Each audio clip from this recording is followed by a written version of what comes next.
গজ কাপড় আর লেস দিয়ে বাচ্চাদের চমৎকার এই গরমের আরামদায়ক একটি ফ্রক বানালাম। আর সেই একটা ডিজাইন আপনাদের সাথে শেয়ার করলাম।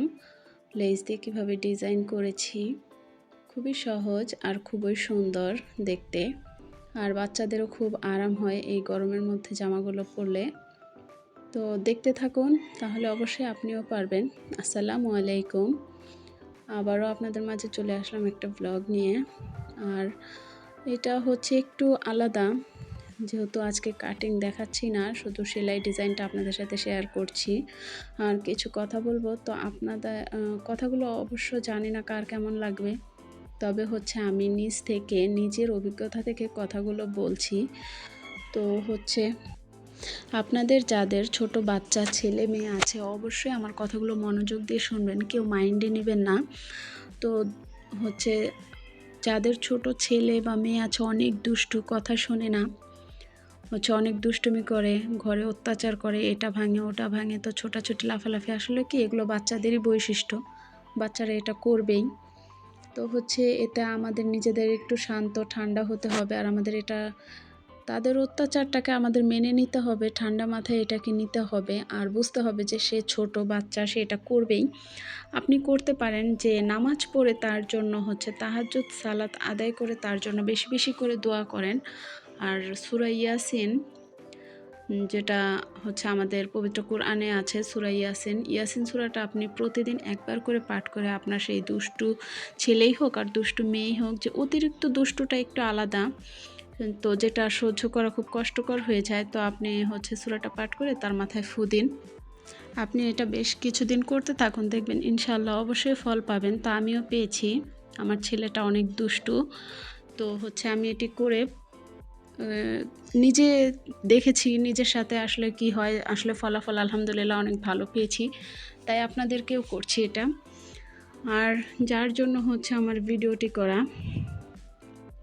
আপনাদের যদি ছেলে মেয়ে উভয়টাই থেকে থাকে, আল্লাহ ছেলেও দিয়েছে মেয়েও দিয়েছে, তবে সেই বোনদেরকে বলছি অবশ্যই বাচ্চাদের দিকে বেশি বেশি করে নজর দিন। তারা কি খেলাধুলা করছে, ঘরের মধ্যে কিভাবে সময় পার করছে, সেদিকে অবশ্যই আমাদেরকে সতর্ক থাকতে হবে। তো আমি হচ্ছে নিজের অভিজ্ঞতা থেকেই বলছি এটা। আমি দেখেছি, না এখানে নাম বলবো না বা কাকে দেখেছি সেটাও বলবো না, আমার এই পার্শ্ববর্তী আমি কাউকে দেখেছি, তার ছেলে মেয়ে দুটোই আছে। তো আর কি আমি কারো মুখে এটা শুনিও নি, আমি নিজের চোখে যেটা দেখেছি, তো সেটাই হচ্ছে আপনাদেরকে বলছি। তো সেই ভাই বোনকে আমি খুব খারাপ অবস্থায় দেখেছি। তো সেই থেকে আমি বিষয়টা মেনেই নিতে পারছি না যে এটা কিভাবে সম্ভব। আসলে মেন কথা কি, পরিবেশ, ফ্যামিলিতে বাবা মা যেমনই হবে, তার বাচ্চার উপরে সেটা প্রভাব ফেলবে। তো আপনারা আপনাদের সন্তানের থেকে সবসময় সেফ থাকবেন, আর বাচ্চাকেও সেফ রাখার চেষ্টা করবেন। তো দুইটা ভাই বোন যখন বড় হবে, অবশ্যই তাদেরকে আলাদা বিছানা, আলাদা ব্যবস্থা করে দেওয়ার চেষ্টা করবেন। আপনার সাধ্যে, আপনার সামর্থ্যের মধ্যে যতটুকু আছে তাদেরকে সেফ রাখার চেষ্টা করুন।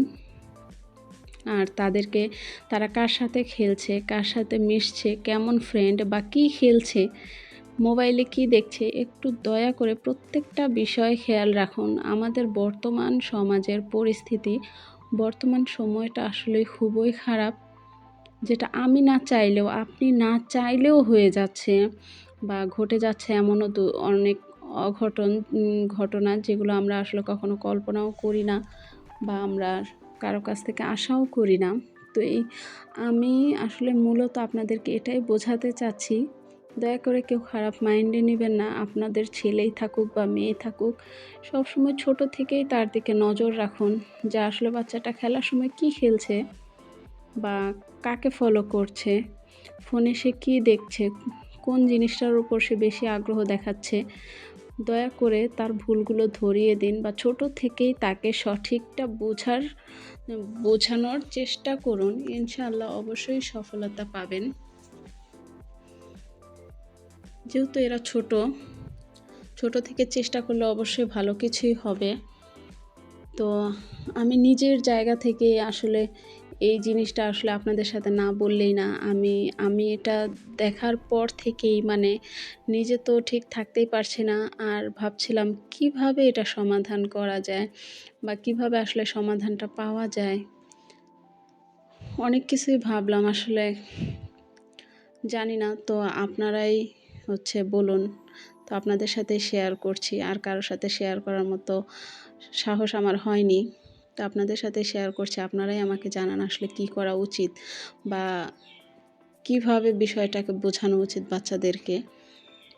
তো আমি সে বাচ্চার মাকে বলেছি, বাচ্চার মা বিষয়টাকে সেভাবে নেয়নি, তো হেসে উড়িয়ে দিয়েছে বা যেটাই হোক, তার বিষয়ে আর কিছু বলার নেই আমার। তো আমি নিজেই আর কি বিষয়টা মেনে নিতে পারছি না। তো আসলে এরা বাচ্চা, যেটা দেখবে, যেটা সে করতে দেখবে বা আপনাকেই ফলো করে। একটা বাচ্চা সবসময় তার মা বাবাকেই ফলো করে। তো আমরা তো বাবা মা, তাদের শেখার জায়গাটা আমাদের কাছেই। তো শুরুতেই তাদেরকে আমরা সঠিক যেটা সেটাই দেওয়ার চেষ্টা করব। তো ইনশাল্লাহ সব কিছু আল্লাহর হাতে। আল্লাহ চাইলে ভালো হবে, আর না চাইলে না, কিন্তু আমাদের তো চেষ্টা থাকতে হবে, এটাই হচ্ছে বড় ব্যাপার। তো আপুরা, যে যেখান থেকে ভিডিওটি দেখছেন, কেউ খারাপভাবে নেবেন না। আর আপনাদের সাথে গল্প করতে করতে আমার দেখুন জামাটিও অনেকটা হয়ে গেছে।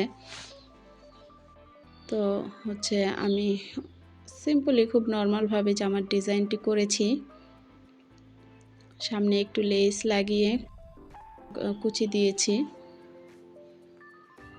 এই জামাগুলো আসলে দেখতে অনেক সুন্দর হয়, আর দেখতে যতটা না সুন্দর হয়, বাচ্চাকে পরালে ততটাই আরামদায়ক হয়। তো আপনার যার ঘরে ছেলে সন্তান বা মেয়ে সন্তান আছে, প্রত্যেকের জন্য দোয়া করছি যে আল্লাহ সব বাবা মাকে বোঝার তৌফিক দিক, আর ধৈর্য সহ্য ক্ষমতা বাড়িয়ে দিক, আর সকল সন্তানদের নেক হায়াত দান করুন এবং মানুষ হবার তৌফিক দান করুন। আল্লাহর কাছে এই দোয়াই করি। তো আমার জামাটিও সেলাই করা প্রায় শেষ। এখন শুধু নিচে মোড়ানো অংশটা বাকি। তো আমি এভাবে ধরে 1 ইঞ্চি খানিক, 1 ইঞ্চি বা 1.5 ইঞ্চিতে এভাবে মুড়িয়ে নেব। পুরো জামাটা এভাবে সেলাই করে মুড়িয়ে নিতে হবে।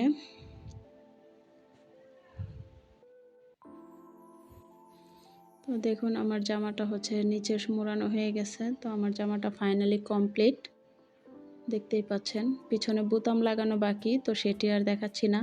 এই যে আরেকটি বানিয়েছিলাম, এটিও দেখাচ্ছি। তো ভালো থাকবেন সবাই। আজ এই পর্যন্তই। আসসালামু আলাইকুম।